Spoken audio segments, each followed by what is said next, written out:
How you doing? My baseball hat. Well, folks, let's go ahead and see if we can quiet down and we'll call the work session to order for the board. All right, we'll call the work session to order for our school board as well. And I think the most important part is our conversation this evening. We just want to thank both boards for being here and making the time to make that happen. So appreciate your attendance and looking forward to a conversation where we can determine what's best for our community, chart a path forward, and share some ideas, perspectives, not necessarily only about the past, but what our plan is moving forward and how we can work together in conjunction and for the best interests of not only our students, but community and Frederick County, the best place to live, work, and raise a family. So with that, we've got our approval of the agenda. Is this the agenda? The one with 2 words on it? That's correct. So Could one of you chairman, or maybe both of you Why don't you chairman? move for approval? No, I'm not going to move for approval yet. I'd like to know what I'm approving. Comments doesn't work for me.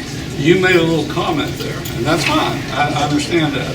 Is that where we're going tonight? We're not in a budget discussion. We're in a find out where we are and where we'd like to be discussion. Is that how I understand this to be before I approve? sure, Mr. Rowan, you have the agenda before you there. Part of it is a budget discussion, so 2023, and then But the other part is discussion our doesn't board's lead, having- that's a wide open topic, so I'm just trying to see where we are. And how would you like to handle questions towards the chairman to be recognized? Sure, I think the best opportunity is the respective chair of your Thank you board. very much. So you shared, part of our agenda is about budget, and so your 2023. It is about budget? I did not think that was part of tonight's budget, You see it on the, tonight's comments. sure, you see it on the agenda before you, and you're more than welcome to amend that. But also, it is a discussion, these boards haven't met together in nearly 2 years, so it's an opportunity for us to share discussion amongst each other and an opportunity to move forward. I misunderstood what the meeting was about. Mr. Chairman, I make a motion that we accept the agenda as presented. Sir, second. Second. Second. Any discussion, anyone? All those in favor, aye? Aye. Opposed, no? No. We'll adopt the agenda as presented with 1 no. 2 no's.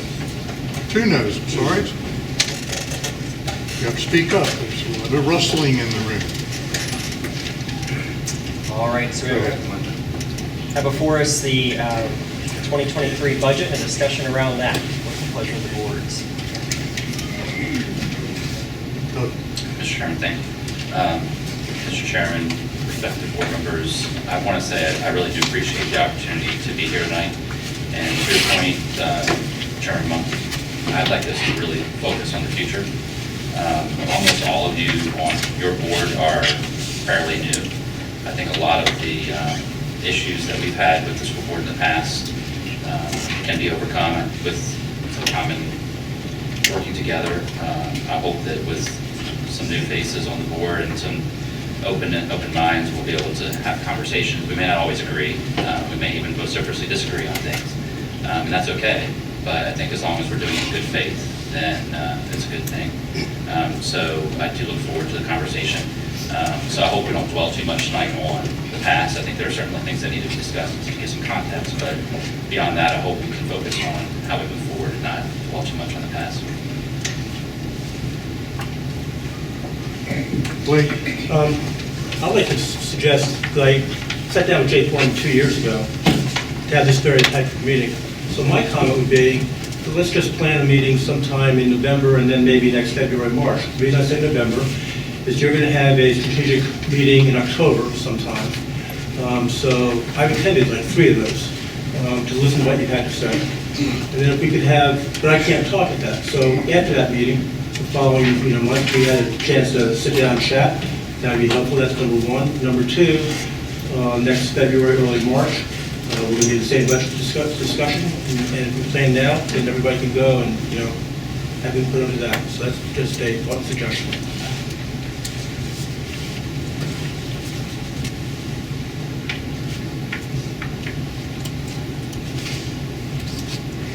Clock's ticking, folks. Mr. Chairman, Yes. to that point, I think that would be a great way to mend the working relationship between the 2 boards.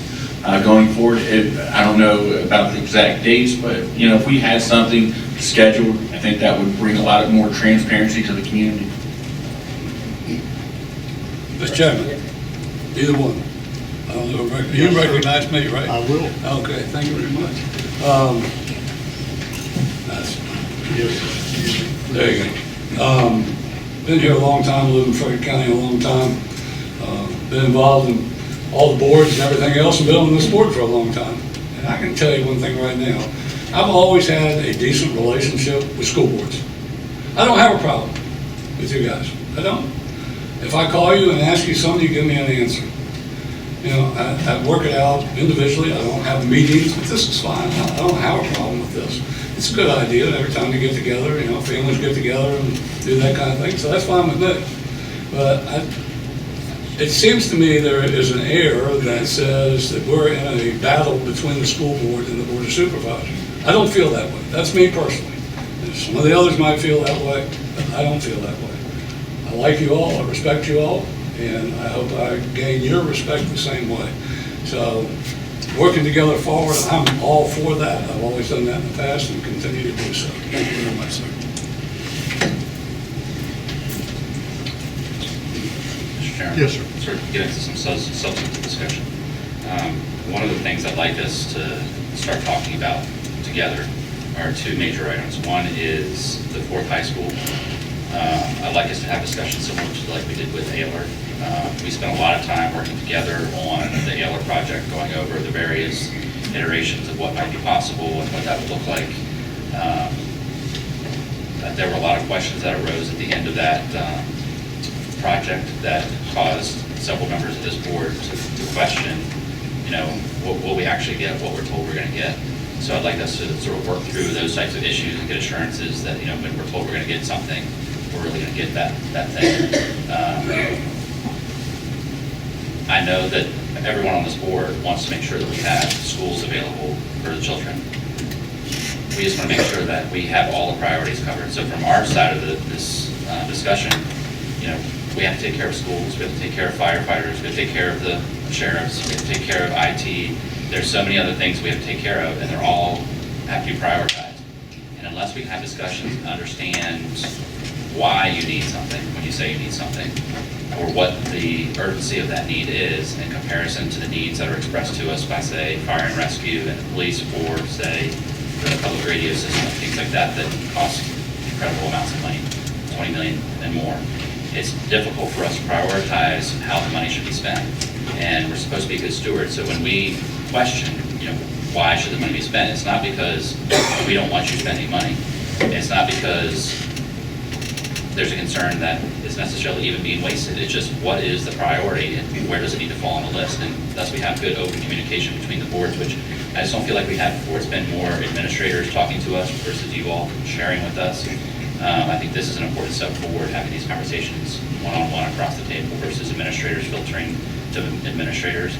It allows us to have conversations that will be really important, and I think that's how the Ayler discussion went. There was a lot of discussion. There was a lot of questions, hard questions being asked, and the school board came back with a lot of answers for us. And I think anytime we have major projects like that, we should have discussions between the boards face-to-face so we can ask those questions. And it's not just sort of a, we'll mail you a request across town and then you'll mail us back a reply across town. It's more important that we sit here. So I think that's one issue that I think I'd like us to have some work sessions to discuss as we move forward, is the fourth high school. The other is I have a concern about the budget in comparison to the state average. And I mentioned last night, the state average is something like 74%, 75% funding over and above the standard of learning minimum across the state. We're closer to 140%, so we're almost twice what the average is. So my question is, I'm not accusing the school board of being wasteful. I'm not accusing the school board of using the money for inappropriate things. I just don't know how we're spending the money. So I'd like us to be able to dig into this because we're an outlier. We're spending somewhere like number 6, number 7 as far as the amount of money that we spend over the minimum for standards of learning. But yet we're 23 in the state for our teachers' pay. So I'd like to understand, what are we spending money on that other schools aren't, and what is the importance of those things that we're spending the money on versus teachers' pay. So So those are important discussions. They may be uncomfortable discussions to have, but I think they're really important discussions for us to have. Because it's important for us to understand how Frederick County may need to spend money in a different way than, say, Warren County or other neighboring counties. But those are discussions we should have and answers that can be given. Supervisor Dunn often says, if you're going to have a budget, make it as transparent as you can and defend it. There's nothing wrong with saying, I need to have this, and coming forward and defending it, and then letting the decision makers make a decision. And you should be offended when someone asks you to defend it. We ask all of our county officials to come and defend their budgets, whether it's the sheriff or the fire chief, the IT department. Every department head has at some point to come defend their budget at either a committee meeting or before the whole board. So it's just part of the process of working through budgets. So it shouldn't be something that should be seen as an offense or be seen as this board's trying to cut funding to the schools. It's part of the process of being good stewards. So hopefully you'll understand that that's part of the process, and that the process is going to have some difficult questions that are going to need to be answered. I do think that our side of the table can be a little more civil sometimes in how we ask those questions, admittedly.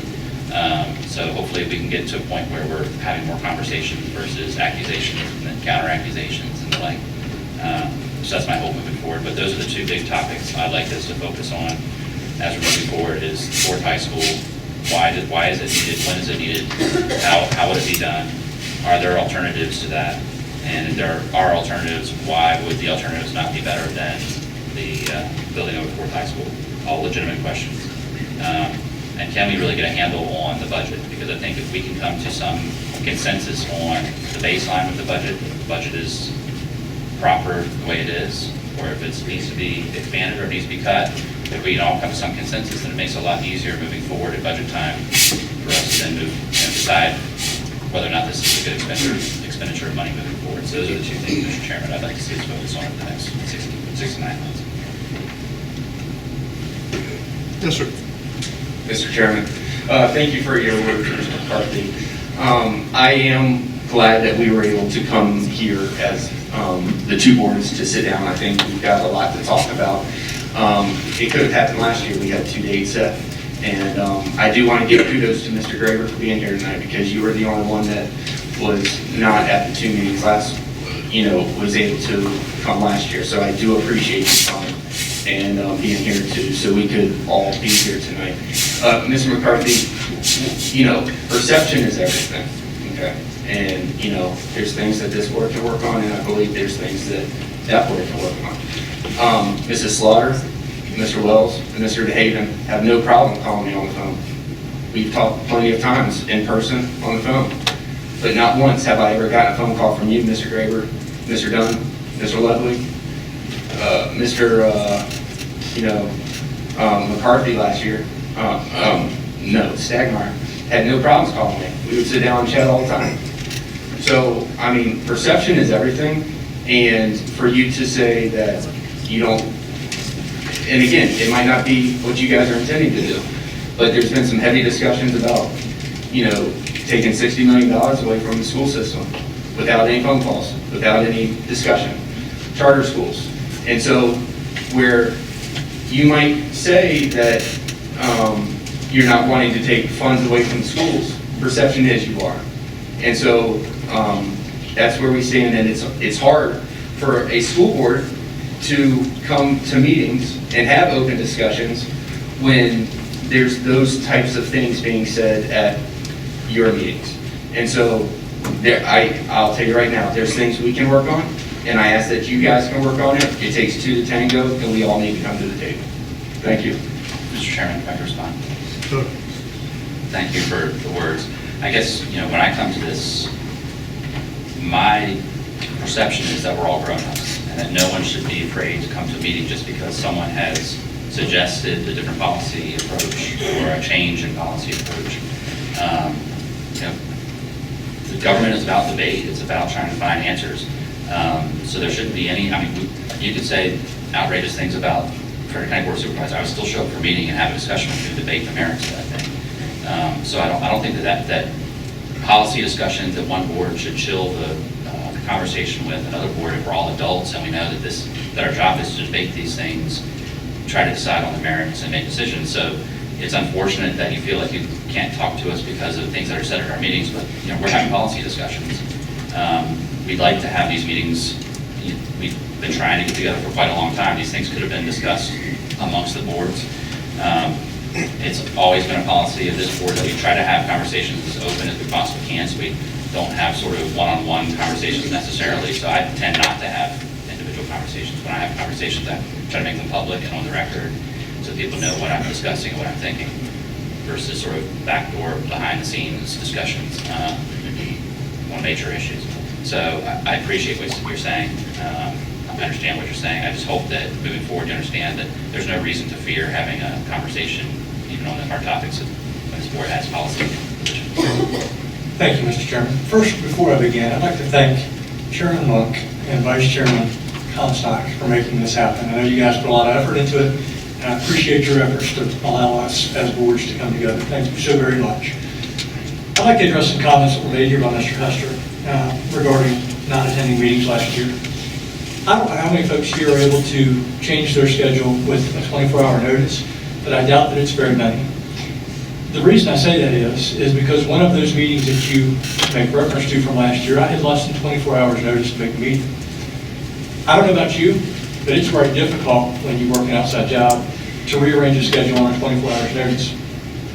Regarding having contact with folks, I think if we had a casual conversation with my representative, which is Chairman Monk from my district, he would likely tell you we talk just about every week. It might just be a simple phone call. How you doing? What are your needs? Is there anything we can talk about? Is there anything that comes to mind? But he's my representative, and so that's who I try to have a reasonable conversation with. And I believe that Chairman Monk and I have a really good working relationship. Just because I don't reach out to you doesn't mean that I have something against you. Now, maybe I should have a reason to have something against you because of the outright lies that you said about me last March. How do I know that they're lies? Well, I FOIA'd a copy of what you read off of that evening. So that's how I know that they're lies. Some of the comments that were made were lies. So I'm not going to reach out to somebody who has lashed out to me in that way with falsities.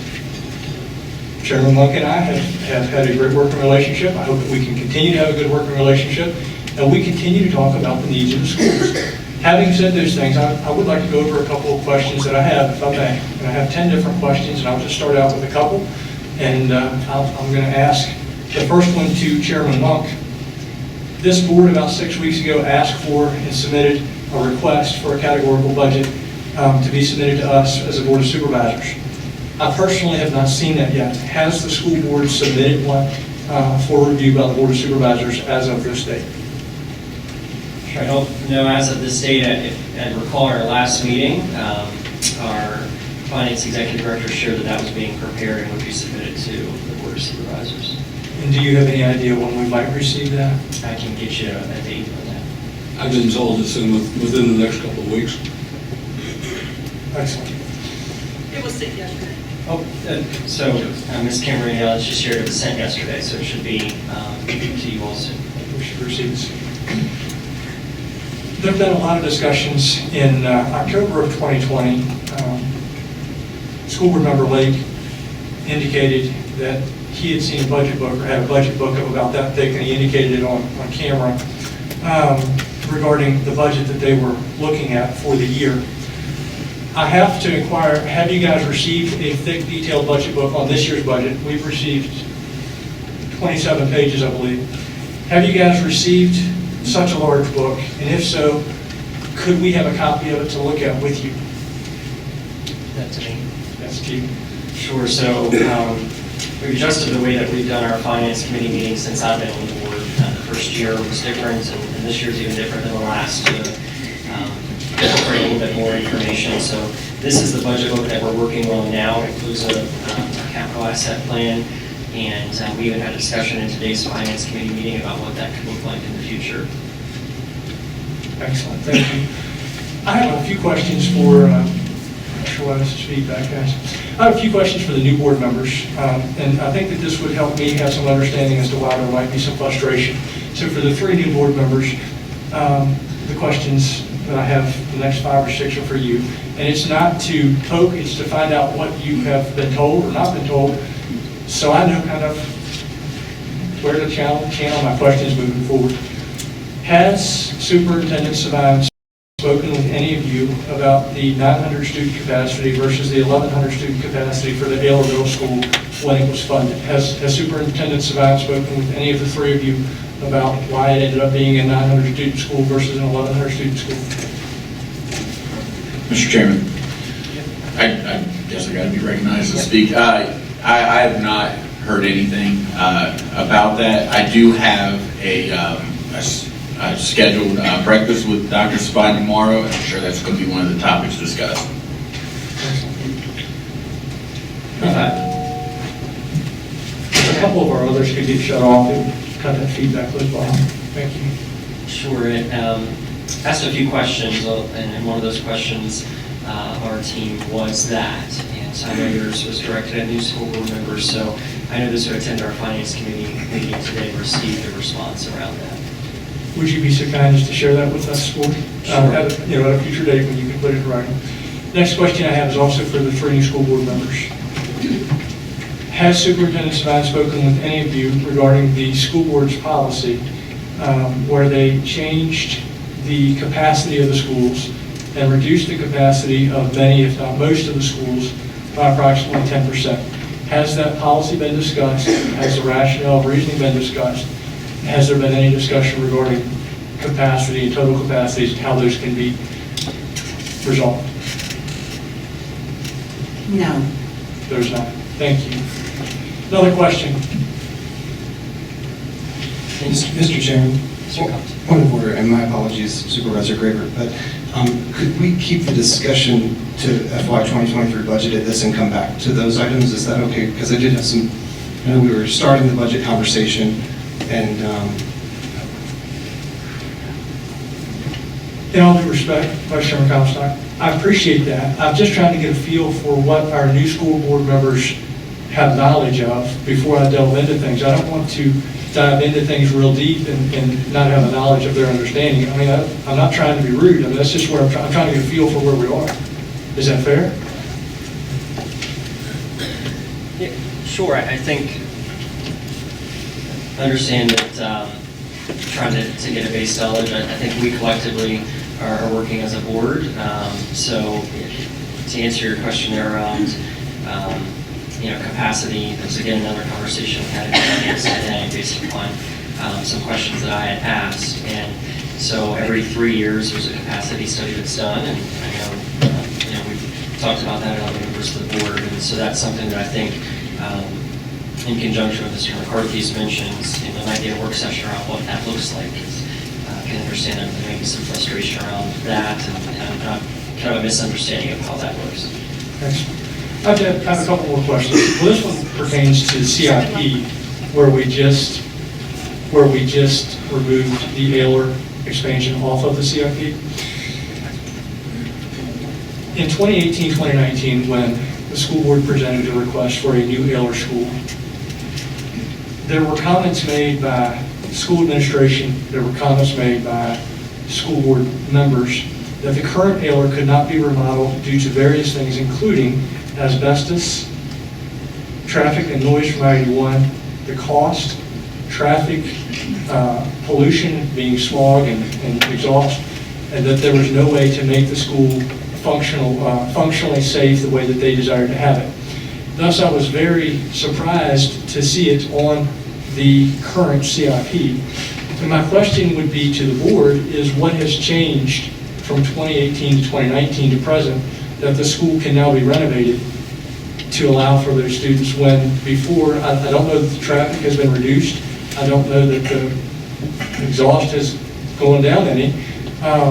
What has changed from 2018, 2019 from the environmental factors that would make it now an acceptable place to have our students? Mr. Comstock. Supervisor Graber, there was a lot of discussion around that, and I think that is a good item for us to discuss as well in terms of how to handle some of our overcrowding and things like that. That item appearing there was at the direction of Buildings and Grounds, just exploring all avenues and all options for that building. Is it feasible? Is it not? And so I think there's more conversation needed around that. with the boards together to decide our next course of action in terms of how we address some of the overcrowding. But to answer your question directly, you are correct in that it was looked at and it was determined when building the new Ailer that it wasn't feasible to renovate the old Ailer into a suitable space for that.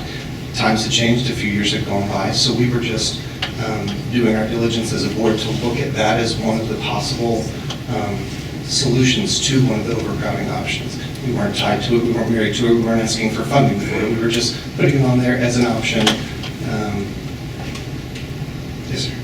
Well, my question is if it's on there, you can spend money towards it. So like the fourth high school, you spend money towards engineering, towards planning, towards, over $5 million.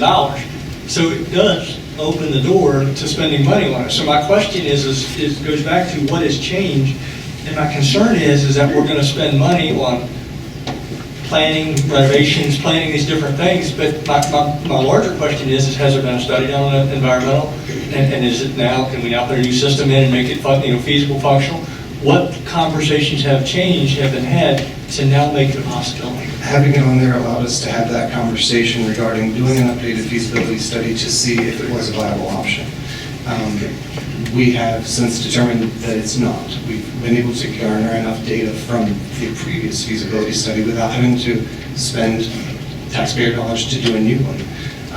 To look at what a facility like that, like the idea that was proposed, would require. And in just the structure of the building, I believe 85% of the walls in the building are load-bearing walls. There were a lot of things that we looked at to make that determination. But having it on there allowed us to start going down that path. We did not end up needing to do another feasibility study, but it allowed us to at least explore it as an option before totally writing it off and sending it back. I appreciate your clarification, sir. Yes, sir. I have just a couple more questions. This board has allocated money for different things. One of those was pre-K programs about 5 years ago. And part of the pre-K programs were it was supposed to be 5 classes that were funded by federal dollars or federal funds. I have been told that is expanded greatly. However, when I've asked a few times, I've never gotten a reply back as far as the total number of pre-K programs. So I'd really like to know how much money we're spending on pre-K of local dollars, how many total classes there are, and how does that affect our capacity of our schools? Because if we've expanded it to every school and we have now 12 classes, that's now 12 classrooms that are for pre-K instead of the original 5. And I don't know what that number is, so I'm not accusing that it's 12. But I'd like to know the number and how much of local funds are being spent on that, so that we can have good conversations regarding capacity levels. And I think that's a conversation that we should have as both boards, because it was agreed upon originally to be the 5 classes. Also, I'd like to just share, and I'd like to see if anyone here is okay with this. In 2020, March of 2020, when Superintendent Savine was making his budget presentation to this board, I asked for that big book that was identified of how the money was being spent. My response was, I will provide that to you if there are 4 supervisors who desire such. I personally do not feel that is an appropriate response. It shouldn't matter if it's 1 supervisor, 1 school board member, or all of the school board members or all the board supervisors. Transparency and the ability to talk over the facts, I believe, is important. And I hope that moving forward, we are able to, if any of your board members come to me or vice versa, that we're able to have that conversation and share information as we share. My last question, and I'll jump back. U.S. News and World Report put out a survey and study of schools in Virginia in 2018 and 2019. You can go look it up. It looked at things such as math, science, college readiness, STEM programs, and many other things that I feel are very important.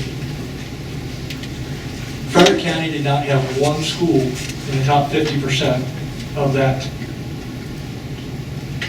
showing based upon test results. Brandon, he keeps using his phone during No. this meeting. That is just not right. It's not right. I'll continue, I'm sorry. Get out. So the report showed that we didn't have 1 school that was in the top 50%.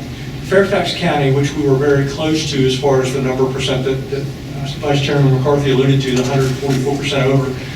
They're normally between 136, I believe it was last year, and 145. We're usually neck and neck or comparable for funding based upon students and the state funding formula. Very comparable. They had over 10 of their schools in the top 25 schools in Virginia in those categories. So I'm concerned where our dollars are going, if they're going towards our teachers and educators, or if they're going towards administrative staff. And as I've looked at administrative staff, just rough figures, I haven't seen the full breakdown of all the administrative staff and what they do. But it would appear that we are administrative heavy, maybe as much as 15% heavier than like programs such as Roanoke County and other municipalities. Have we looked at that? Have you guys looked at that? Have we done anything to try to see if we can improve our teacher-student ratios to maybe improve our education that our children are getting? What kind of discussions have been had at your level that are not at the school board meetings? I watch the school board meetings. I have been privileged to hear those conversations, but I think it is in the best interest of our students that they are math, science, STEM, college ready, and that report is concerning to me. It's not post-COVID, it's pre-COVID. I understand in COVID there was a lot of challenges that would make it difficult to reach some of the goals that we might have. Thank you, Mr. Chairman. Bob, you've been very patient. Pardon? You've been very patient. I'd like to use one of the terms that's been used on TV here the last couple of years. Circle back. Brings back the bad memories to me, but circle back. Anyway, I know Supervisor McCarthy's talking about the fourth high school. And so I don't know whether it's appropriate. It's up to you, Chairman. I'd like to maybe ask all board members individually how they personally feel about that. That would help me out tremendously. If that's okay with you for me to ask that question, and if they're comfortable with that. Yeah, I think it's comfortable to have that conversation. I think understanding that, to Mr. McCarthy's point, having a work session around it, our board's comfortable answering, generalities around that would be helpful. Just want to go down. Sure. I'll start with Bradley. Thank you. Sorry, Supervisor Wells, I appreciate the question. And that was actually one of my hopes for this evening, so I was appreciative for Supervisor McCarthy bringing that up, that we are at different levels experiencing overcrowding, and there's going to need to be some method of addressing that. And so, I think a fourth high school is a viable option for that. Could there be other options? Maybe. And that's why, I wanted to have this as an open dialogue between both boards to see if your board can you fund us and approve our funding. So what ideas do you have? Just show you our enrollment projections and talk about where we're headed and come up with, well, what other ideas are there? And then let's explore each of those and figure out which one is the best. And maybe we'll land on it being the fourth high school, and maybe we'll land on something else. But I do know that we are in a position where our high schools are overcrowded and something needs to be done. I would absolutely agree with Mr. Comstock. All of our high schools are overcrowded. We have to find a solution. The sooner, the better, because that will save the most taxpayer dollars. And I think that everybody wins, including our students, which deserve it so much. Thank you. Mike? Yeah, I'm good. I think for me, it's the quality of the education. State numbers are what they are, and sometimes they are the state as a whole. There's 132 school districts in the state of Virginia, and you have the Fairfaxes, and then you have Henry County, and so that's what state numbers try to address and try to reflect. But a visit to one of our schools, a high school, I spend more time in the high schools than I do, I guess, the elementary or middle. But a visit will tell you everything. You get into the hallway during the change of classes in a high school, and you better have your head on a swivel, because things are happening in those hallways. And so the lunch period, the 4 and 5 period lunch period, there's people going to lunch at 11:15, and there's people going to lunch at 20 until 2. That's overcrowding. And so for me, it's about the quality of the education, and we can do better. Frederick County can do better, and we should be doing better. That's where it is for me. Yeah, I'll follow Mr. Lake's sentiments. Just take a tour of any of the high schools. I mean, we're in dire need of a fourth high school. And this county's growing. I was born and raised here, like many of you know. It's quadrupled the size since I was a kid. And it's not stopping. And, you know, we're ranked as the fastest growing area in the entire state of Virginia. And we've been duct taping stuff for years. And it's time for a fourth high school. We're at overcapacity at all 3 high schools. And per to Mr. Lake's statements, it's about the quality of education. And our children, our 14,000 children in this county deserve the best education possible. And that's what we're here to do. And our kids are the future of this county. There are kids that are in our schools that will be sitting around this table and down the road. And we are setting the tone for the future of this county. And, you know, it's well overdue. Thank you. Okay, I wish I had more insight on what to say, but I haven't been sitting in this position very long, and there's been a lot of paperwork thrown at me, and I've tried to read most of it. I understand the growth and the overcrowding. I can remember when I was going to Jameswood, it was overcrowded then. And I can see where a fourth school would be necessary, but at this point in time, I think we have to consider a lot of different positions because we need to be a little more frugal. Our economy is not fantastic right now, so we need to really search this out and find the best ways to make it happen, even if that means putting some extensions, permanent extensions on some of the high schools instead of just a trailer.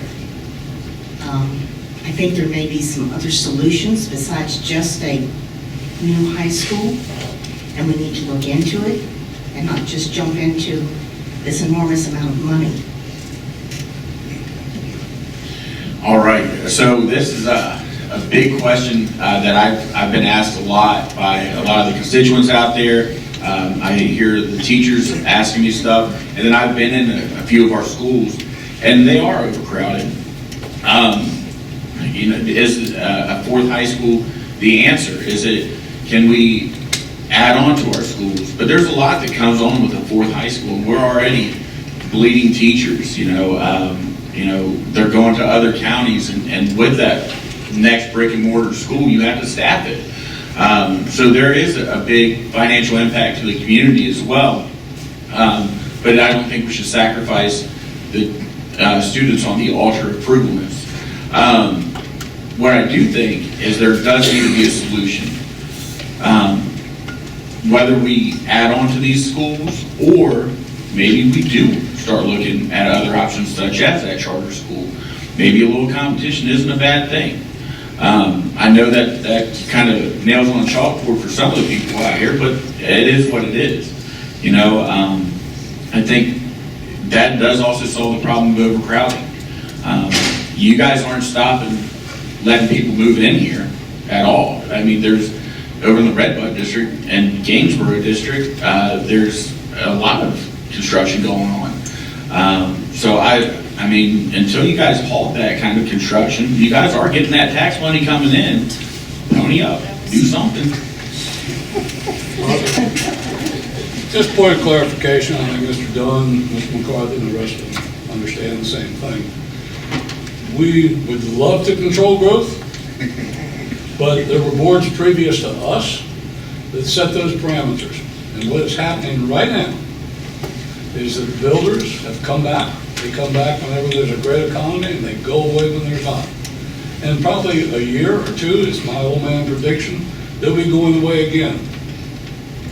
Now, they'll be back when the times are right. But right now, every development that's going up, and you just said, why don't I stop it? Because I can't. And neither can Mr. Dunn, neither can Mr. Graber, Mr. McCarthy, Mrs. Slaughter. We cannot. And the reason we cannot is it's pre-done. It's a deal done, ready to go. We can't even get proffers from them. So I'm just letting you know. So when people tell me, Mr. Wells, you need to stop growth, you need to know what I'm up against. Thank you. Thank you, Mr. Wells. I understand that. Apparently you didn't understand it because you Well, didn't you know just, what well, you said just to told me. me. You did just tell me, did you not? Why don't I stop it? I You can't can stop keep it. beating on the table, I can start beating on the table. Mr. Adjournmen. And I'll, Mr. Wells, I'll answer your question. Less than 10 minutes.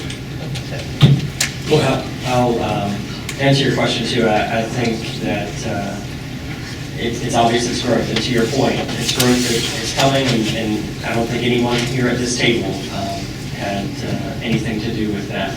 For me, it's about the planning of where we're headed. You know, you look at the fourth high school, we're all talking about that, but I also see those same numbers, and I'm envisioning, you know, once the conversation of the fourth high school happens, then there's going to be a conversation of an elementary school, and then a middle school, and wherever that goes. So for me, it's how can we, what are the options on the table, to Mr. Comstock's point, having that conversation. I know Mr. Dunn has shared before that at one point the Board of Supervisors allocated dollars to be able to expand a high school, and that's something that we could talk about and see what impact that has on students, on the division. Is that in the best interest? Is that something that we can do in the next 5 years, and then potentially 10 years, look at that high school? So I don't know that I've heard anybody say on our board, at least say that they're against anything, but I know that we're really for that conversation, and it sounds like you all are as well.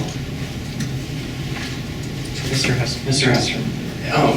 Mr. Dunn, you made a point on something that I totally respect, and Mr. Wells, I'm sorry. That's okay. Mr. Wells. People get me confused all the time. Mr. Wells, you made a point that I want to sort of just piggyback on, right? We understand that there's things that were set in motion years ago that you can't, control now. We're in the same boat, guys. We've got schools in the system that have, they were built long before we were on this board, long before we were even born, right? Absolutely. And we've been duct taping those schools for so long that our children's education is being affected, okay? And just like you guys, where your hands are tied with certain things, our hands are tied with certain things, okay? I mean, Ayler, the flashing was done wrong around all those windows. We had waterfalls on the inside of the school. That was long before any of us, and we had some serious issues. And so just like you guys are having, have no control over things, there's some things that we don't have control over, but we need to meet at the table. The duct tape rules run out, and we need to set in place, because even if we were to look at a fourth high school right now, right, if it was approved today, we're 3-4 years out. I mean, it's not something that we approve the high school and it's immediately built. So we've got to think forward. So not only are we thinking about things now, but we're thinking things down the road. But I appreciate what you said, because we're dealing with the same things. Go ahead, Wayne. Thanks. So just a couple of comments. Just a quick comment to you, Mr. Hester. If you remember, I did call you. And actually, the reason I called you is because Mr. Stegmeyer said nobody had. So just let me just make that comment. To answer your question on fourth high school, I'll just go through my thought process on why I am where I am. In 2018, in the spring, in April, the school administration, Mr. Orndorff, had come through and said that they expected high school growth to be 404 students within the next 10 years. And it was how to solve that problem. And at the same time, there was discussion that Sharando would be expanded, and you can look at the cost of variables. Sharando would be expanded for 250 students. James would be expanded for 250 students. And then we made a proposal for Millbrook to have 400 students. So collectively, that would have met the need going forward for the next 10 years.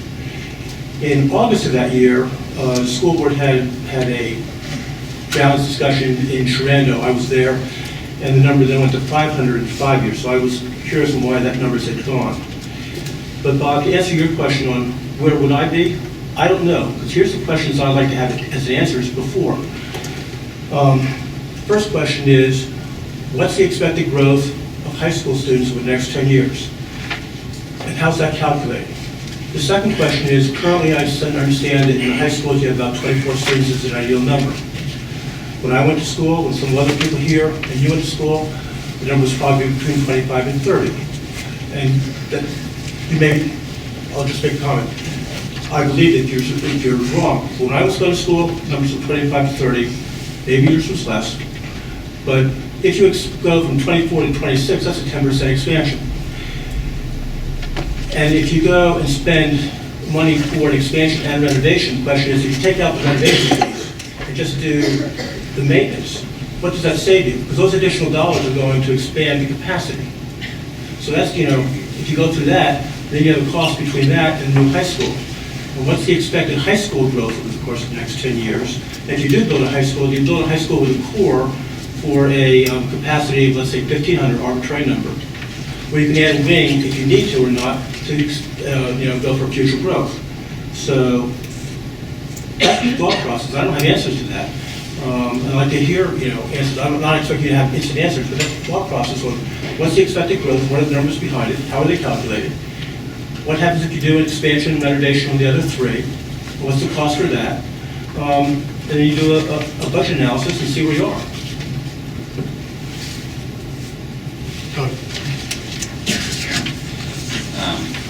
Just a couple questions to clarify, and then there's something Mr. Hester said that I completely agree with, and I want to really take to the next level because I think it's important for us moving forward.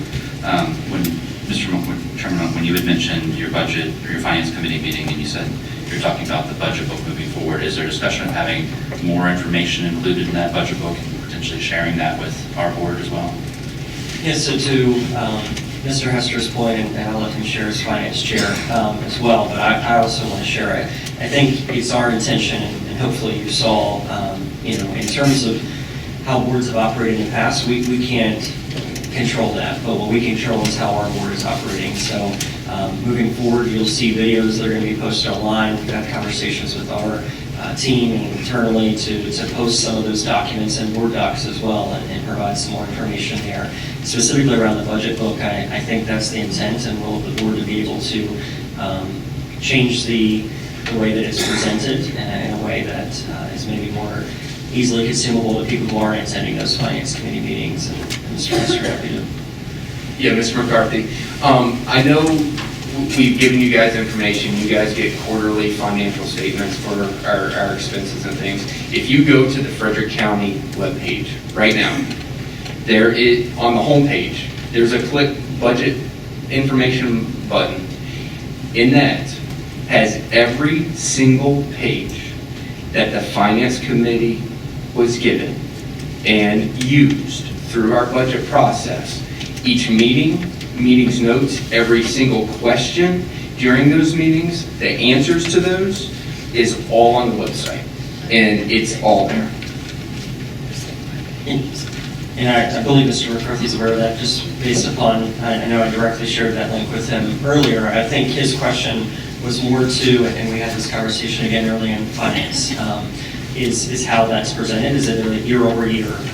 Not just the proposal, but kind of the backstory. A lot of times that information is presented after our board passes that budget, but sharing that up front is one of the conversations we've had, and being able to make sure that we're providing as much info. Just to give you clarity, because I know, different board members will say, well, I want to see a detailed budget, or I want to see a line item budget. So how do we define what these things are? What are we actually asking for? The point of my presentation last night is to show that there are school districts that are sharing a lot of information in a format that someone who works on budgets or consumes financial information would look at versus what we prepare for the public, because the general public isn't necessarily either equipped or have the time or the desire to pour through the financials in the same way that our boards may, or a CPA or a finance person would, which, you get an award every year for creating a budget that's easy to digest. I'm looking for something that's more made for the financial mind to look through and compare.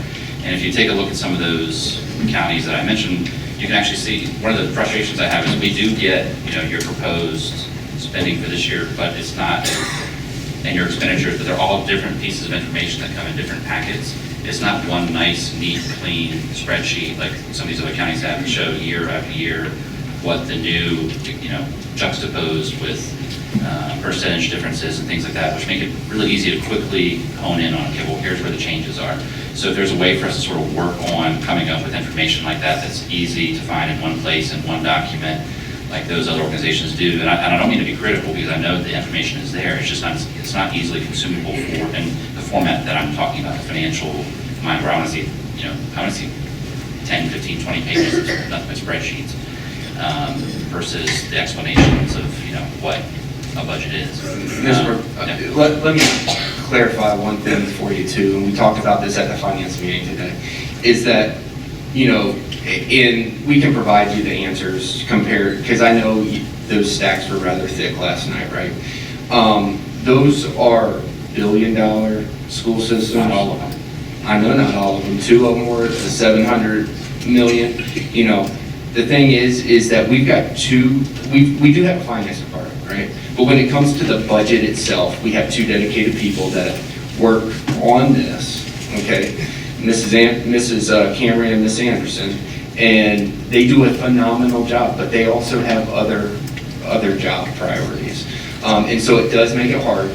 What you're looking at is our final budget. When we were talking about that today, right? That information, all of it comes out in our final budget. And we're working through that.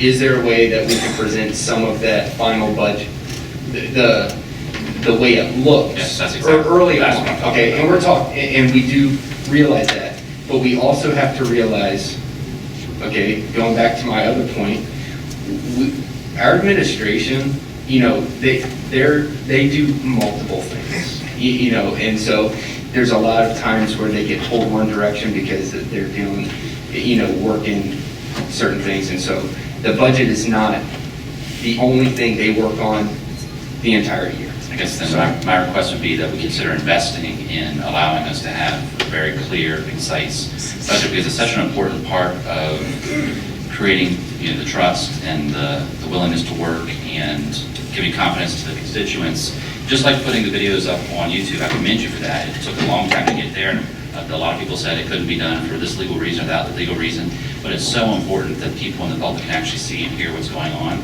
And I commend you because I think that was a huge investment that you all made in doing something that's really important. So those are the types of things I'd like to see us work towards. On a different subject. And just so you know, we did have a conversation today, and we will work towards that. We've, over the past 2 years, we've sort of revamped the whole budget process, even at a committee level, okay? And it's working great. So there's things that we can work on, and, we did have that conversation today, and it's on, something we're gonna work towards for next year. That's great, I appreciate that. Mr. McCarthy, not to cut you off, but I do think it would be helpful as part of that conversation to have a subgroup of us, and if it needs to be public too, to actually talk about exactly what we'd like to see in that. That way we can give direction to our team. Ultimately, at the end of the day, we all want to have the information out there, and we hate to send them in a direction that's not useful for anyone. So I think maybe a follow-up meeting, not only with the high school, but also a subcommittee meeting around what can be included in the budget.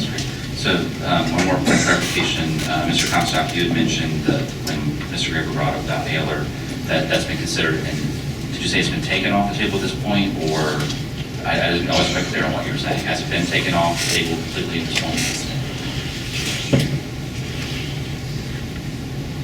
It has been taken off the table, and it's been determined that we're not going to proceed with doing a feasibility study at this point. So will the school be surplus then back to Frederick County, or has that discussion not happened? That discussion is one that needs to happen, I think, between boards. Okay, I appreciate that. Thank you.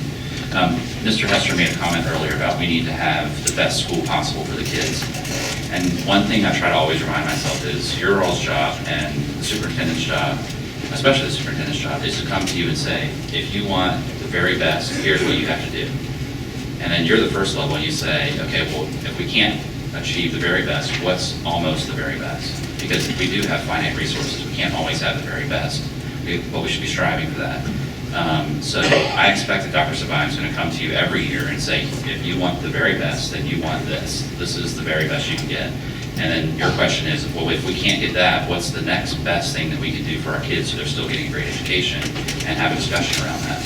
And then it's our job to say to you all, we expect you to come to us and say, this is what we think we need for Frederick County. And then we have the hard job of saying, can we fund that?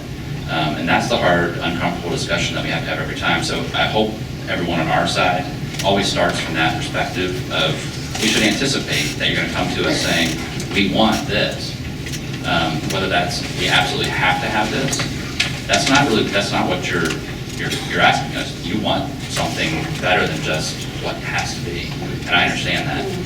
I just hope all of us realize that's the way it's supposed to work. This is supposed to be an abrasive dichotomy between these two boards. Otherwise, there wouldn't be a point of having these two boards having to approve a budget with the other.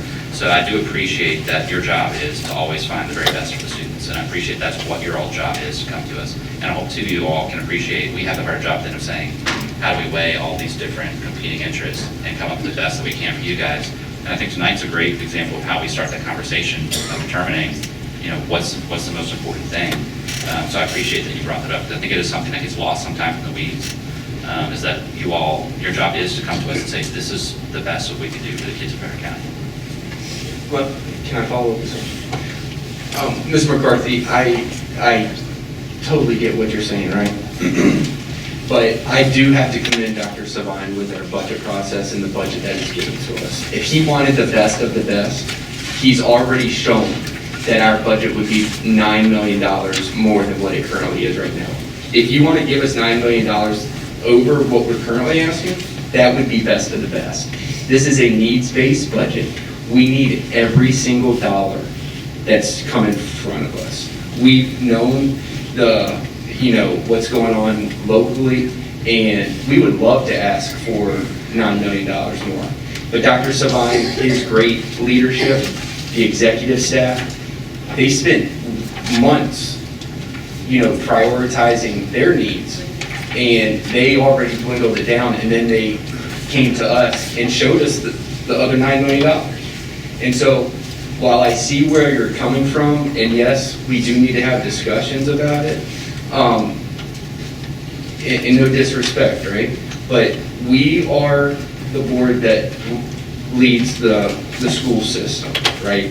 You guys are the funding body. Now, we do know that there needs to be discussion, but from a perspective where you guys are trying to, and asking questions is not a big thing, right? We can have those discussions, I totally get it.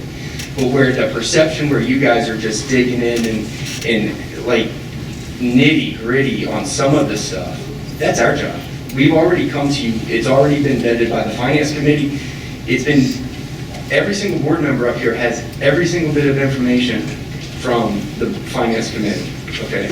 And so that's what I'll say about that. I am very proud of our finance department, of Dr. Savine, the process of the budget, and what has been presented is a needs-based budget. If it was the best of the best, we would have come to you with a higher number. And I hope that's the case. I guess my question would be, then how do we explain why we're such an outlier as far as the amount of money that we're spending compared to the average in Virginia? If we can get through that, and there's a good reason for it, fine. But we have to understand, why are we such an outlier when it comes to spending versus the rest of the state? And two, I hope that is the case, that you as the finance chairman are doing these things. But I have some trepidation because the former finance chairman said on the camera, we don't do the weed stuff. We don't read the numbers. That's their job. So I do hope that you're doing those things now, because I do think that it's your all's job, and I hope that is something that you've changed since you've taken over the committee. Thank you, sir. Mr. Commissar. Mr. Chairman, thank you. I do want to second what Mr. Hester said, and back it up a little bit as well. During our fall retreat, we as a school board kind of set the priorities and where we want to see Dr. Savine's focus on the budget. And then he works towards that with staff, figuring out what are the needs. And so the budget that we have presented is, truly, in my opinion, I've gone through it, and it is a needs-based budget. There are plenty of other things, as Mr. Hester referenced, $9–10 million of additional things that are kind of wish list, moonshot items, really. But we've just put forth before you our absolute needs on what we feel we need to continue. I did want to bring up, I know that there's been some discussion, so if we can dive a little bit into some of that, what you've referenced about those percentages. And I think that there was a constituent here who had brought some reports, and there's the BDOE puts out this data, and they call it required local effort and then actual local effort, and they calculate these numbers based on a lot of different things. So I don't know how much all of you know about it, but basically the state has a formula for calculating how much a locality can afford, and they call it the local composite index.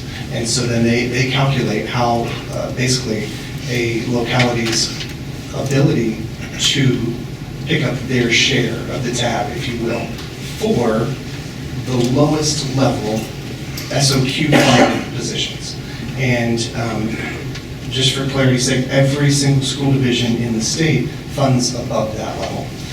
There was some information, and the data that's on there is a few years old, it's 2018, but the percentage, I believe, was 125.79% above what the state says our locality, Frederick County, should be able to contribute and afford. And in looking at that and then looking at some others, I believe that we are 21st, if I calculated correctly. There were 21 other school divisions that, or 20 other school divisions that fund at a higher rate than we do. So I think there was a number that said 5 or 6 or 7 or something like that, but I believe it's closer to 21, just in my looking at that report. But what I've been going through, and I pulled some data, just for the sake of comparison, I tried to look at other school divisions in Virginia that are similar in size to us, not just our neighbors, but what other school divisions are the same size as us, between 13,000 and 14,000 students. And we've got Frederick County, Albemarle, Portsmouth, Roanoke City, Roanoke County, and Suffolk. And all of those are fairly close in size to what we are. And looking at those, for example, Albemarle, they fund at 133.37% above. We fund at 125.79%. Roanoke City, 110.69%, so pretty close. Portsmouth's actually at 296%. So those numbers, it's all data, but it's all based on, I wouldn't hang my hat on all of that data because it's all calculated based on home values and average median income and that much, and then they use this formula to calculate how much can the county or city actually afford to contribute just for the lowest level. We as a board are dedicated, and we as a school division and hopefully a community have dedicated ourselves to delivering better than just the base level SOQ education for our community's children. And I think doing that costs money.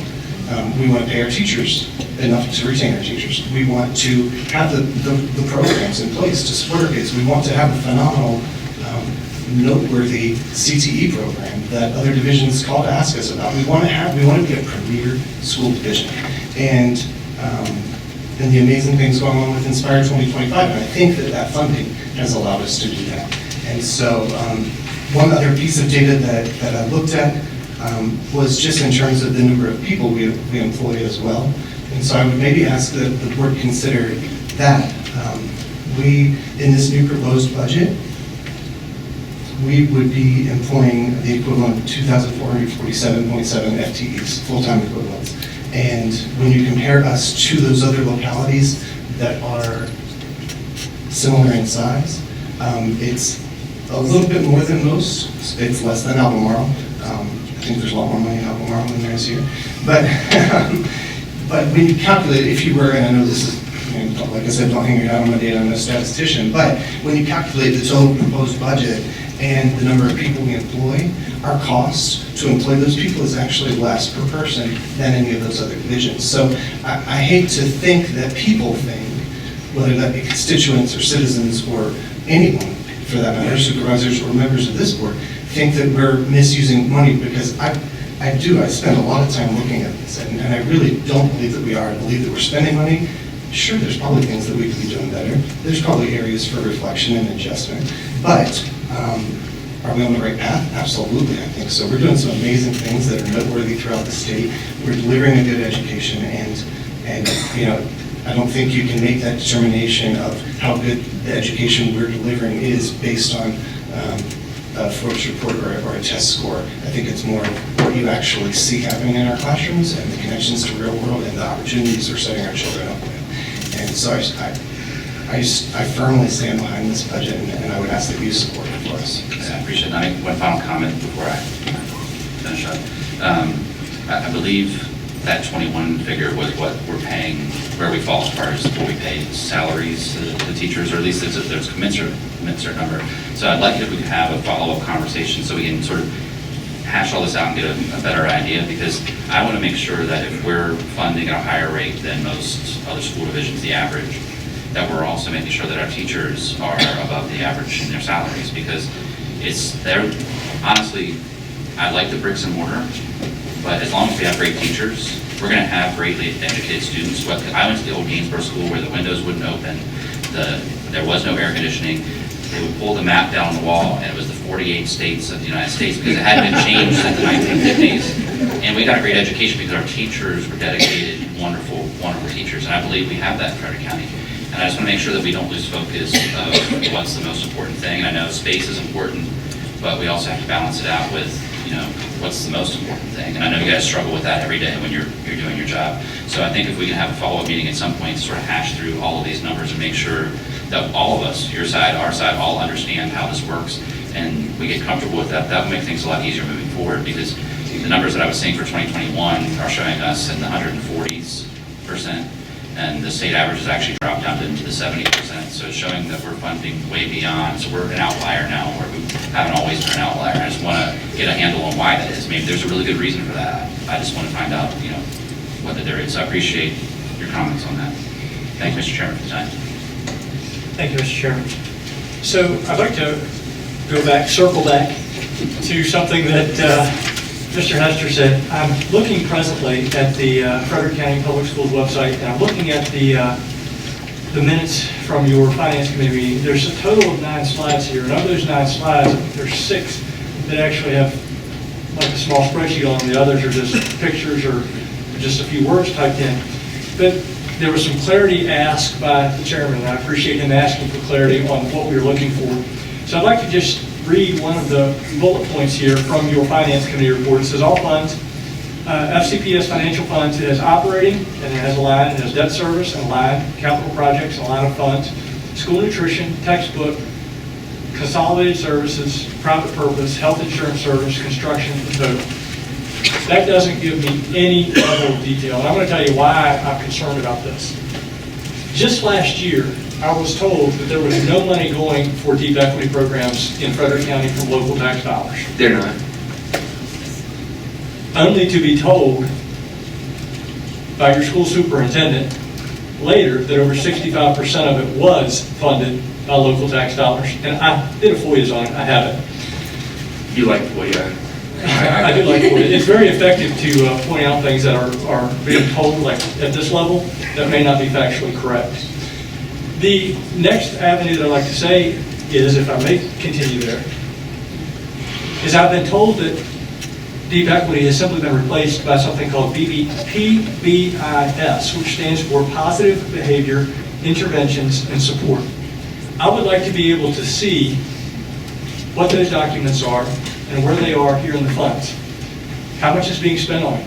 Is it being taught countywide? Is it being taught at each school? The documents that Mr. McCarthy brought, that Vice Chairman McCarthy brought last night, I have looked at some of those online, whether that be Loudoun County, Alexandria, or Albemarle, or others. I can go by school on many of those budgets, and I can see exactly what's being spent on each program at that school. And that is really helpful for me. We have that also. May I continue, or would this like to be the Brian Hester show? In fact, I'll just shut up. It's the Brian Hester show. It's over. Just put. Wayne? So, Mr. Comstock, you made some comments on budget. You want to talk about budget, so these are just some general comments. In 2014, between 2014 and now, there's been a $700-800 there's been about 7% student population growth. Between the same time, the school operating budgets increased about 37%. So you have 7% growth on students, 37% growth on operating. And so when you had asked, what do you want to see? From my perspective, I'd like to see, walk through the budgets on what expenditures were, what the difference is as you go through up the scale. I've been told that the administrative side of your personnel is top heavy. I don't know whether that's true or not, but take a look at what the administrative growth has been and see where you are. In that same budget, I know that you are concerned on schools or on school buses. And you said that approximately you need 13 school buses every 15 years. So you need 13 school buses a year, 15-year life expectancy. That's $1.3 million. So if you and I were to sit down and draw up a budget, my comment to you would be, and to all of you would be, what are the highest priorities? And then you just work down. And when you run out of money, you say, okay, is this really critical, or is there something above that that can we adjust, or do we have to go back and get some more, some money from someplace?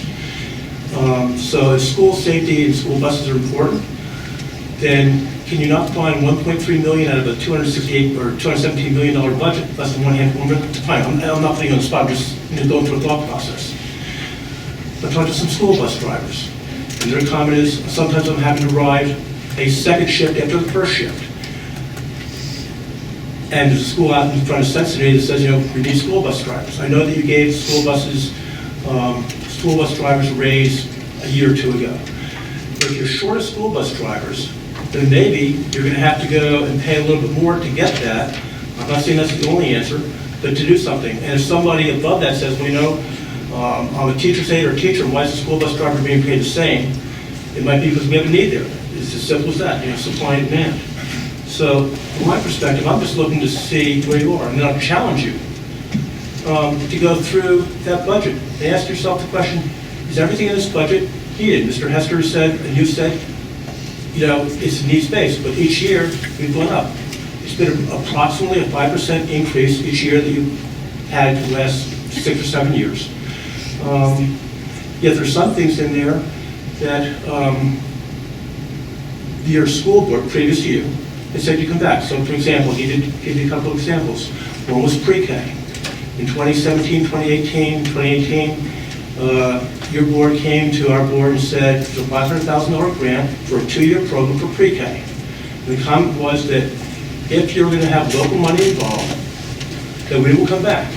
And in October of 2017, Mr. Locke said, I don't believe it. Unfortunately, that's occurring. So we now have 8 pre-K classes with 72 students in them, and the cost is probably $500,000, $600,000, so you can look at the numbers. And my question is, what's more important? You could buy 6 or 7 buses with that, or pre-K. And prior to 2017, 2018, you did have a Head Start program. You do have other opportunities in the private sector for parents to, give their children something to play with, etc. So, in a balancing act, is that the best use of the money? I mean, that's you can say yes or no, but that's the thought process, I go through. And I'll just challenge you to say in other things, what's the thought process? A few years ago, we gave $28.5 million for a new 12th elementary school. At the same time then, the previous school board then reduced the elementary school capacity by over 670 or 680 students. So Jordan Springs had 500 students. We spent $28.5 million. We had less capacity than before. And my question was, you could have done a lot with $28.5 million. So when you come and say we have capacity needs, lay out and say, here's why. Just don't say that, and then ask for $28 million to build a school and have less capacity in the elementary school. So that's just some of the frustrations, just some of the thoughts I share with you. And I get, Mr. Comstock, I also appreciate the work you're doing. I think, Mr. White, did you have a... I think it's necessary that we call this session to order. There's a board member on the other side that just mouthed the word shithead towards another board member. We saw it, Mr. Graver, and I. Thank you, Mr. White. Really suggest that. I think, I think the conversation that Mr. Dunn had, Mr. McCarthy, and had around really getting on the same page and having, not accusing either side. We recognize that many of us were not at this table when decisions were made that impacted the relationship that these boards have. But moving forward in that direction, in the spirit of working for our community and students, having these policy discussions is important. I think it's vital. Mr. Dunn, to your point about shortages of bus drivers and school nutrition professionals, just last year in the budget, one of the things that we included was insurance for school nutrition professionals, because we saw a need there, and where our hope was that that would increase the applicants. So I think those are the type of things, since I've been a member of this board, I can't speak for others, but I know I have interest in, and I've been accused of getting involved too much, but I think that's important for all of us to be aware of our program and appreciate a good-spirited effort to have those conversations, recognizing that ultimately there is a finite level of resource, but if we come at it from that perspective of really our students and community are first, then I think we'll be in better shape. Mr. Hester. Yeah, one thing I just want to, you brought up a good point about the school buses and things like that. I just wanted to make a couple comments around our school buses. If best case scenario on a yearly basis based off of our fleet of buses, okay, best case scenario, we'd have to buy 13 school buses every year, okay? Most people don't know, and I think you do know this, but I'm just saying for the general public, our school buses in the county on a daily basis, okay, cumulative miles put on our school buses is equivalent to 2 round trips from New York City to San Francisco and back on a daily basis. And just like other things, we have tried, and I wish we could get 13 new school buses every single year, because if we look at our fleet of school buses, that's what it would take. But we also have to realize that we have other priorities. School buses aren't cheap. I mean, they aren't. And so, $100,000 each. Yeah. The other thing I would like to tell you is that we try our darndest to keep our bus drivers. It's a rotating thing. And one thing that we also deal with is they'll come in, take the training, get their CDL license, and they'll never start with us. And so that's something we deal with on a regular basis, but nothing bad to say about. I just wanted to make some clarification, because our school buses, I mean, the public knows we had that fire on the school bus last year, and that was on a school bus that we thought was perfectly fine. Luckily, nobody got hurt, and I don't want that to happen again. But we do, our transportation department, I have no idea how they do it because of the amount of work they put on our school buses. Quick response on the school buses. I don't know, after 15 years, how many miles you have it on it. So I don't know, do you need a new engine, do you need a new transmission? Has it really reached the end of life? The person said to me, I can keep my car going for 20 years. My wife has a car that runs for 20 years, but it doesn't make, thousands of miles of trips a day. So if that's the need, then I would just encourage you to find the money. So it's 0.5% on a total budget of $218 million. So that's where I challenge you to run through priorities. If you chose differently than I did, that's your prerogative. But, that's just one example. In other words, Mr. Hester, and you and I may agree or disagree, but I would challenge you, you're a banker. Person comes into, I believe you are, right? And that person comes into a loan and says, I want $100 million. And you're going to say, why? What are you going to use for it? What's the security behind it? Do I think you're going to be able to repay or not? There's a default risk, et cetera. So you go through that item to say, yes, we'll give you 100, or we'll give you 50, or no, we won't give you anything. You're the finance chair, I'm just saying the same thing. Walk through your highest priorities, your lowest priorities, and see where you are. And if you can come to us and say, here's our price, and I agree with you, I'm going to say, you know what? Yeah, I will then go and help support more money. And if I disagree with you, I'm going to say, no, I disagree with you, here's why, and then, you have the votes the way they are. But we've never had the opportunity to do that. Just make one more comment. From my perspective, I'd like to see lots of detail. I'd like to have the public have the opportunity to see lots of detail. We're all dealing with public money, it's not private money.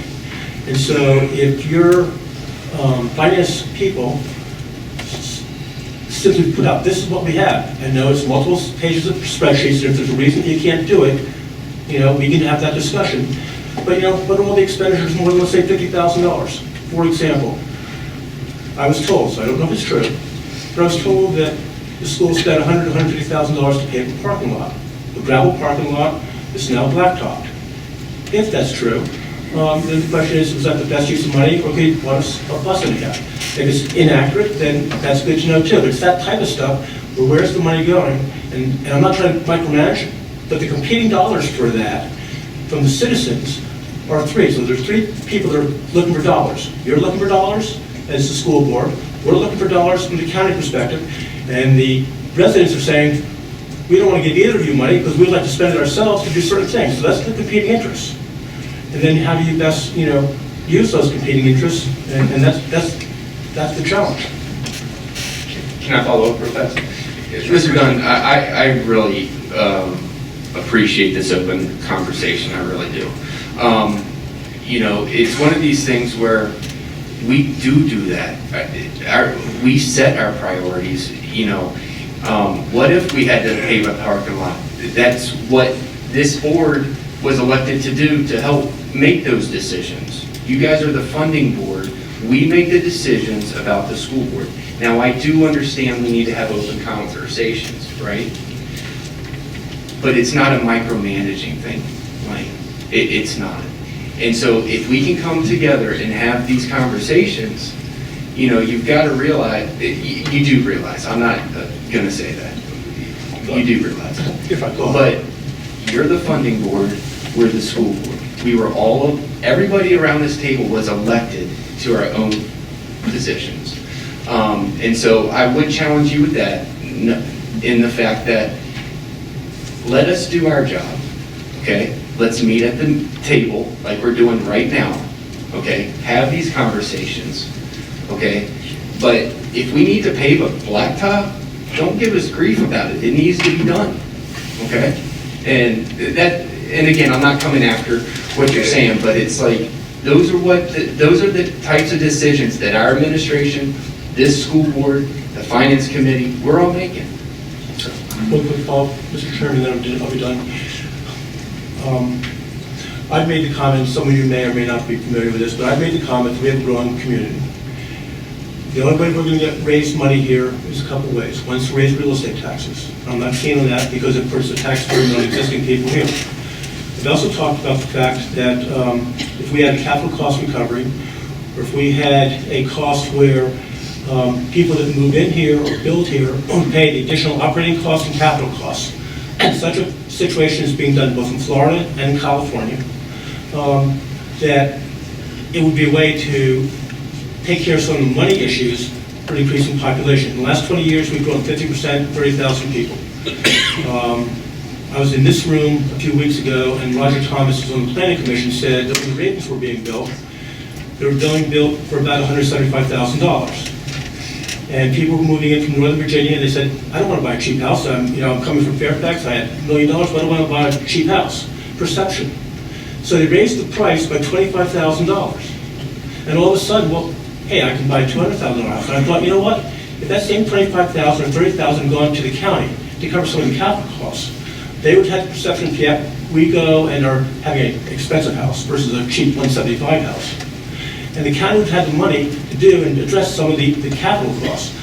So we deal with not only capital costs, we're also dealing with operating costs. As this population grows, on fire and rescue, if you want to buy a new fire engine, it's $1.5 million. To buy a new ambulance, it's $300,000. If you go down Cincinnati Road, which has 300 to 400 houses that are being built on or around it that will be feeding into that, that's meant to be a 4-lane road. And each person here has probably some roads in your own district that need improvement. So that's a funding source. So I'm not keen on just raising real estate taxes for new growth and have them go on those that are here. I'm trying to find a solution. If you have a better idea, I'm all ears for it, but that's the issue. So if you think that there's a way to continue to raise money that's fairly done, let me know. Thank you. And that's not a pain in the neck, because that's a genuine comment. Mr. Gunn, I don't know that we want to do anything California style, but that's Yeah. just the first time. I would say All that. California, all California is not bad. I would ask Mr. Dunn, could we use some of the 60 million that's in savings from the county on any of the school projects? From what I understand, and the chairman can say, I understand that there's about 40, and I understand that. Okay, 40. And I understand that about approximately 29 of that is designed for emergencies. So you can talk to the treasurer, but there's a certain contingent that if things go a heck in a handbasket, that's designed to carry us forward. And I believe, I'm not, Mr. Shipley can give you better answers, I believe that we're spending something in the neighborhood of $13 million a month. So 26, 27, $28 million, something in that neighborhood is designed, in my words, as an emergency fund. And then above that is designed for capital projects. Judge. Yeah, I just want to make a couple comments. So we've talked a lot about, and I appreciate this discussion, whether everyone took every comment and was happy about it or not. I think opening the communication is the way to go. I think that's what the public wants to see. And so we talked a lot about what the board's positions are, budgets, but we've left a little bit, maybe the third party, the public out, and the kind of communications I know you get and that I get as well from people. So this county is growing. In fact, the population is growing faster than the student population is, because people who move here are often retired and disproportionately, I believe, don't bring as many children into the community. Regardless of how that ratio falls, there's a lot of county needs. We haven't allocated money for roads out of county funds in something like 12 years. And the people who move here and who live here, they also want to make certain that the fire and rescue is not overburdened, that the sheriff's office can answer in a timely way. So there's many, many competing demands for the public dollars. Now, the public does email you, I believe it, and call you and want the very best schools for their children. They should.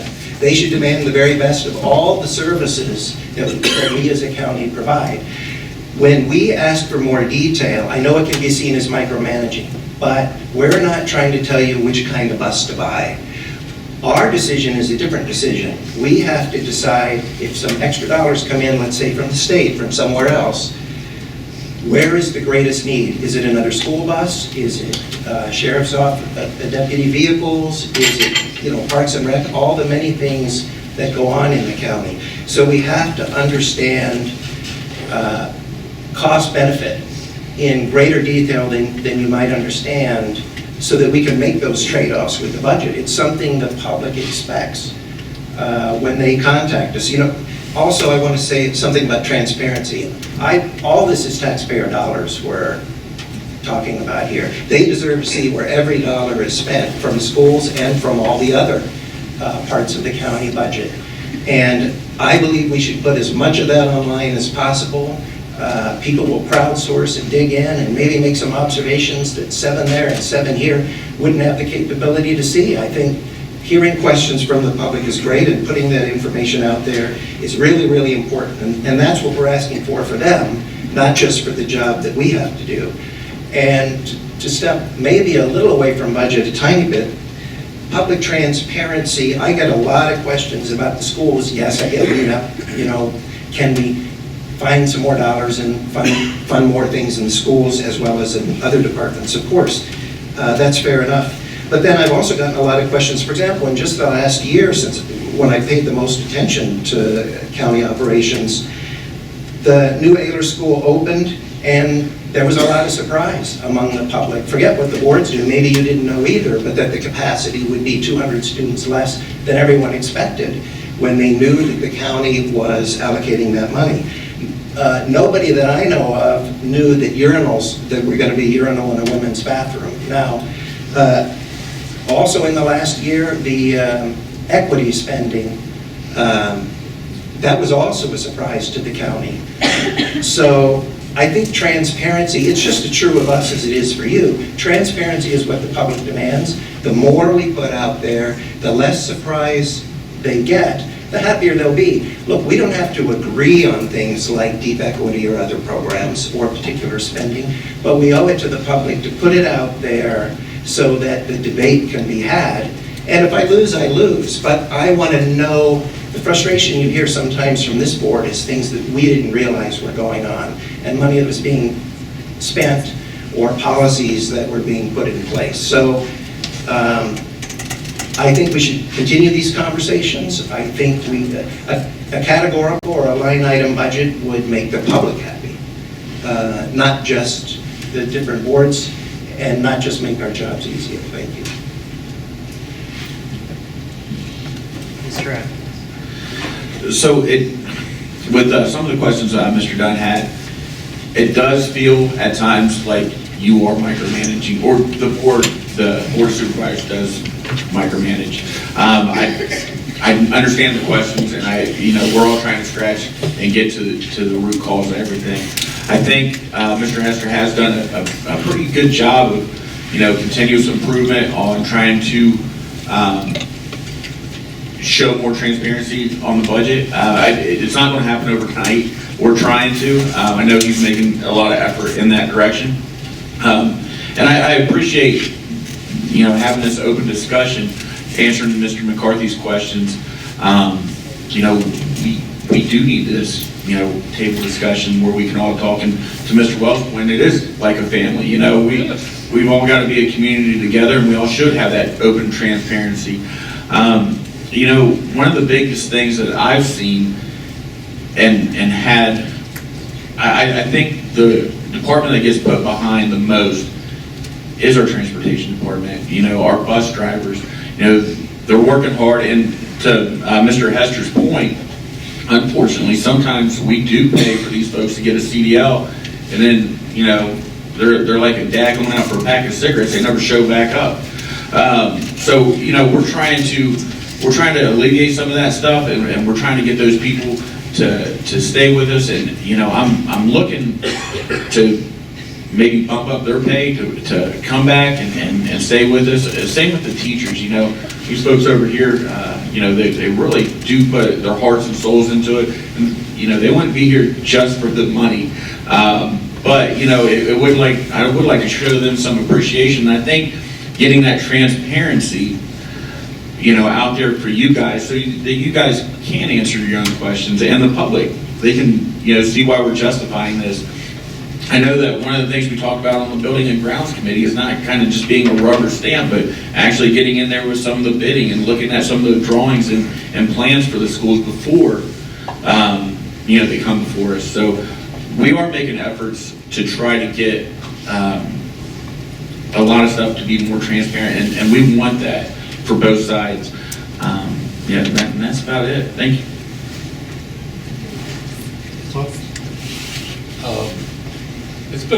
It's really been a good discussion. I really think so.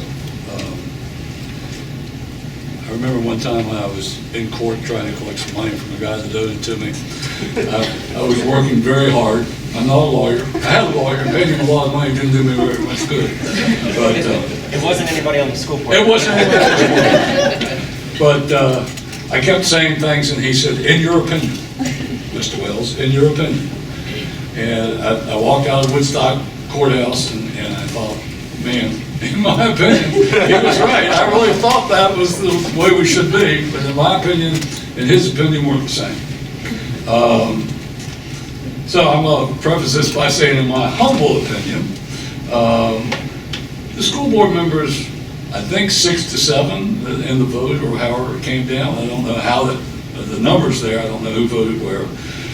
You brought this 22 school board budget to the board of supervisors, and you presented it as a good and professional budget that represents the money you feel is necessary to properly fund Frederick County schools for the 2022 school year. And said, here we are, we're giving you this budget, we've worked hard on it, and we'd like to get this. We don't know what we're going to get, but we'll deal with it as we get back what we can, but you brought it in good faith, and I think you've done a good job of doing that. I know that the other night at the board meeting, Mr. McCarthy was holding up all the different sizes of school board budgets, and I know he doesn't, like I don't, thickness doesn't give you a quality of a budget. It gives you an idea of maybe how much detail everybody goes into, but sometimes detail isn't necessary. So I'll end by saying this. I think it's in the presentation. If you come to my house to have a steak, I'm going to cook a steak, lay it on the plate, and have a baked potato. It might be a green colored plate, it might be a pink colored thing. It's good, and you're going to say, well, that's really a good steak. But if you go to a fancy restaurant, they present it differently, and you go, wow, that was really good. I just paid $80 for that. He squirted some stuff across his top, wrote my name on the edge of the plate, and you know, you had a wonderful night with your wife, your girlfriend, your significant other, whatever. So, presentation's important, and I think we're getting there. I think many of the board members have said, you're doing the things, we'd like to see a different presentation. And you're saying, okay, I'm going to cook that steak for you, but now I'm going to, what I've been doing is okay, and it's a great steak, but I'm just going to add to it and make it a little bit more palatable for you to feel good about it. And I think we're working there. I think Chairman Monk has done a good job of getting things together and moving in the right direction. I just feel we'll accomplish a whole lot more as we move ahead. That's where I'm at. I'm really pleased. Thank you. Doug. Thank you, Mr. Chairman. Supervisor Wells, you made me hungry. I haven't eaten yet. 8:05. My kids have homework they need my help with, so I'd like to see if we could wrap it up and maybe suggest that we schedule at least 2 meetings for the coming 6 to 9 months with specific topics, especially related to things like the high school, maybe other CIP items. And I'd like it if we can continue to have conversations in between those meetings so we can gather more information so we're all well educated and well prepared for those meetings. If that's okay, that would be my recommendation to the board, so we could work together towards that.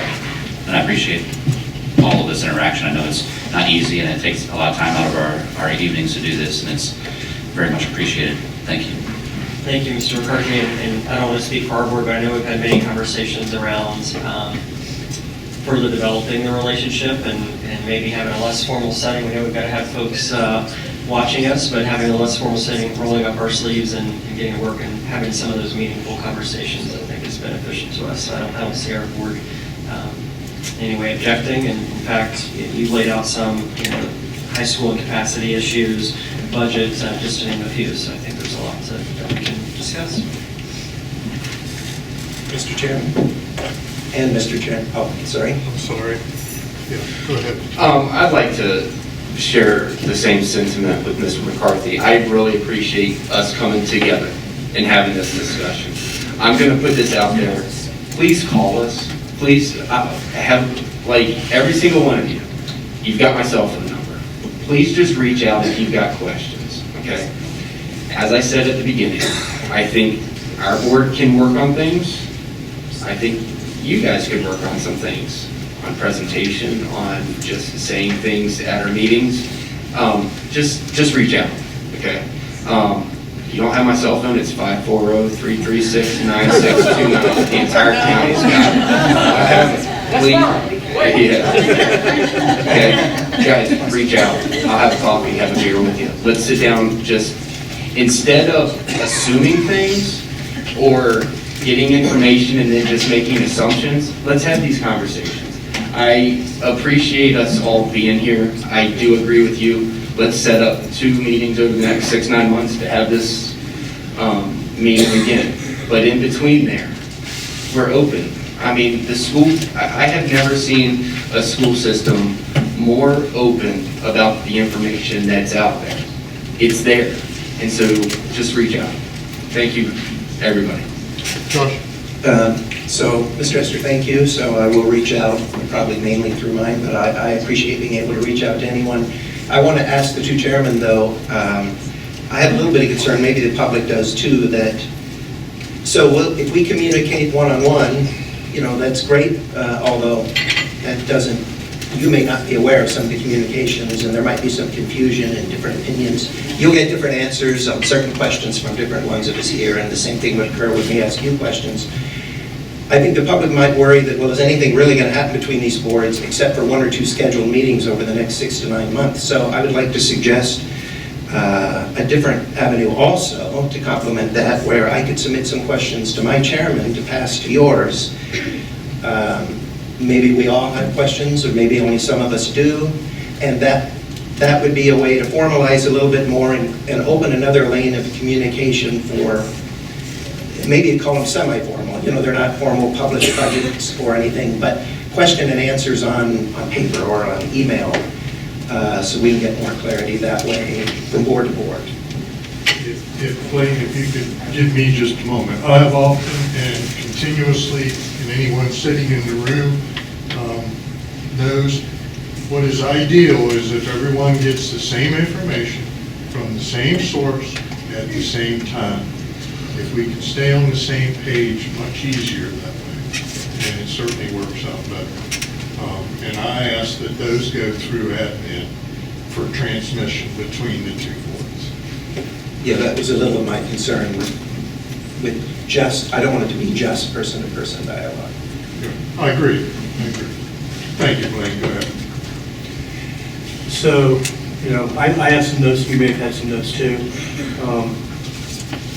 I'll probably forward to you, so you can all see some of my concerns, et cetera. You can read through and ask some questions. Mr. Hester, in the last 2 weeks, give or take, you've probably seen more information from the school budget than I've seen in the last 5.5 years, so I thank you for that. It's public money, and so unless there's a reason we can't, I'd say, Mrs. Camry, just open up your books and let the public see where money is being expended. If it's $2.83 to buy a popsicle, you know, at 7 o'clock in the night because somebody's good, so maybe put a small level. But my interest in detail is probably deeper than some of yours. But as a taxpayer, I think I have that right, because it's public money. And so for that reason, if there's a reason you can't, and for the county money, same situation. If somebody says, I want to see the Frederick County budget, I'll be glad to say, fine, here it is. And do I know everything about it? Heck no. If somebody finds something that makes sense to me, hey, do you need to spend this money? I might say, okay, no. Or maybe it's something that's really important. And the only caveat I put that is if there's something that is sensitive, we're not the federal government, we're not dealing with black boxes, but if there's stuff because the police office, the sheriff's office has investigations that that the public does not know about, there's an investigation, I'm willing to say fine, it's a black box, X dollars are going to it, and leave it there. If you have items that I'm unaware of that are basically a black box, I'm willing to leave that there. But I think the public has a right to know where their tax dollars are spent on both sides, so that's just my thoughts. Thank you, Mr. Chairman, and all of you. Hey, I asked Mr. Foreman 2 years ago to have this type of meeting, so I'm glad we're having it. And I'll be up another one, and maybe, informative. We may disagree, we may agree, but I think it's best for everybody to just lay out, here we are, here's where we agree, here's where we disagree, and here's where we don't know, and then try to solve some problems. Thank you, Mr. Chairman. Thank you. Yes, Mr. Chairman, one last thing. Just from a public perspective, okay, and I know you guys realize this or, going through our financials, but our budget, our total budget, right, 84% of that is made up of salaries. 84% goes to, our teachers and administration. And so there's only 16% of that outside of salaries that we're working with. So I just wanted to put that out there. And I would ask Mr. Dunn, does the county, track the sale of icicle pops? I mean, because if they do, then I would love to see that as a constituent of Frederick County. But I get where you're coming, and I do get where you're coming from. But we also have to realize that we go through our same process with our budget that you guys go through with the county budget. So I'll put that at that. And I do understand where you're coming from. But I just wanted to put that out there in regards to our budget. Thank you. Again, guys, this means a lot, that we could all come around here and talk as a board. Some of you I haven't had open discussions with, and I really appreciate this openness tonight. Some of you I talk with on a regular basis. So I hope that by us coming together, we can have these open conversations. Mr. Loveman, I understand where you're coming from, but part of it is meeting with, the other side, getting to know each other. So if, you want to get together, I'm the at-large, I'm the entire county. So I know you've got your constituent, but I'm the at-large member. And so, call me up. So I've already given you my cell phone. Thank you. All right, well, we certainly thank everyone. I think this is an outstanding start. I think that I don't think there's a soul in this room that doesn't want the same thing for our community, for our children. And our community has always been a very special place. The primary reason in my mind has always been that our community, a very high percentage of them are engaged and contribute. It sets us apart from most communities. So I hope this is just the very beginning of very productive working together. It's what I think we've all longed for. I think we can make it happen. Vice Chairman? Mr. Chairman, move to adjourn. Motion adjourned, a second? Second. Thank you all. We'll stand adjourned. Thank you.